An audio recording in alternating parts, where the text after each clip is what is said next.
चला आज मी तुम्हाला आहे ना मुंड्याचं माप सांगणार आहे किती घ्यायचं छातीनुसार.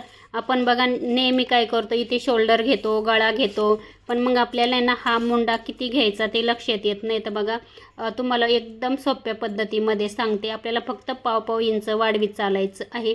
आता इथे बघा नेहमी आपण काय करतो, इथून आपण असं आता सुरुवात करतो, तर ही जी लाईन आहे ना त्या लाईनीचं तुम्हाला मी सांगणार आहे. म्हणजे याला मुंडा म्हणतात. तर तो किती घ्यायचा, ही लाईन आपल्याला सरळ किती घ्यायची.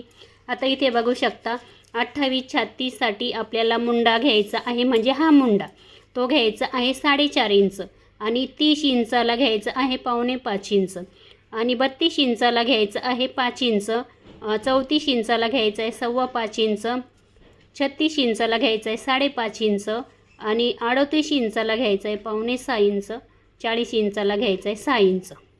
आता याच्या पुढे पण तुमचे माप असतील ना, 42, 44 याच्या पुढे पण असतात ना, तर त्याच्यासाठी पण आपल्याला आहे ना पाव पाव इंच खाली वाढवीत चालायचं आहे. तर 6 इंच, 6.25, त्याच्यानंतर 6.5, 6.25, 7 असा आपल्याला मुंड्याचा आकार असा म्हणजे वाढवीत चालायचा असतो पाव पाव इंचाने.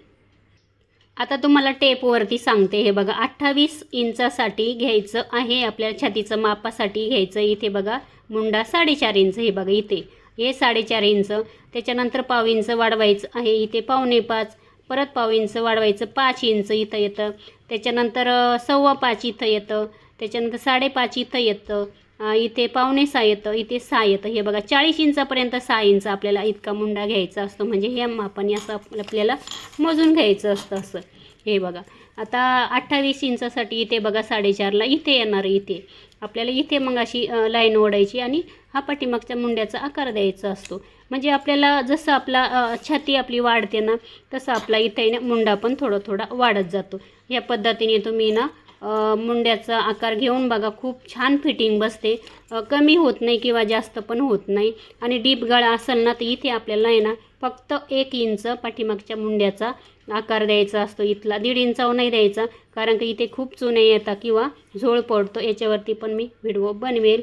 चला इतकंच तुम्हाला सांगायचं होतं. तुम्ही नक्की ट्राय करून बघा आणि नंतर मला सांगा.